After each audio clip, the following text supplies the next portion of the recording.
అంటే బేసిక్గా మనం వేసే ఇంగ్రీడియంట్స్ మసాలాస్ ఏవైతే ఉంటాయో నిజంగా ఈ మెజర్మెంట్స్ అంత ఇంపాక్ట్ చూపిస్తాయా? 100%. ఎందుకు అంటే ఈచ్ ఒక డిష్ ప్రిపేర్ చేయడానికి మనం ఒక ఎస్ఓపి అనేది క్రియేట్ చేసుకోవాలంటే ఒక ఎస్ఓపి అంటే ఒక స్టాండర్డ్ మెజర్మెంట్స్. ఫర్ ఎగ్జాంపుల్ ఇవాళ మీరు ఒక దగ్గర వెళ్ళి ఒక డిష్ తిన్నారనుకోండి, సింపుల్ ఎగ్జాంపుల్ చెప్తాను, కేఎఫ్సీకి వెళ్ళండి, మీరు ఇవాళ క్రిస్పీ చికెన్ తినండి, రేపు క్రిస్పీ చికెన్ తినండి, లేదా ఆఫ్టర్ 1 year మీరు వెళ్ళి ఒక క్రిస్పీ చికెన్ తిన్నా కూడా టేస్ట్ అనేది సేమ్ ఉంటుంది.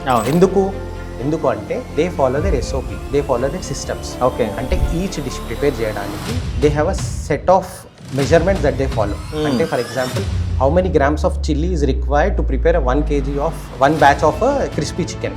ఓకే, దానివల్లనే టేస్ట్ అనేది కన్సిస్టెంట్గా ఉంటుంది. అందుకనే కస్టమర్స్ చూసింది అనుకోండి, ఇవాళ వచ్చే కస్టమర్ రేపు వస్తాడు, రేపు వచ్చే కస్టమర్ ఎల్లుండి వస్తాడు, ఎప్పుడు కూడా టేస్ట్లో డిఫరెన్స్ వచ్చిందని ఎప్పుడు కూడా డిస్కస్ చేయరు. ఎందుకు అంటే they follow their SOPs properly, ఆ ప్రొసీజర్స్ అనేది దే ఫాలో.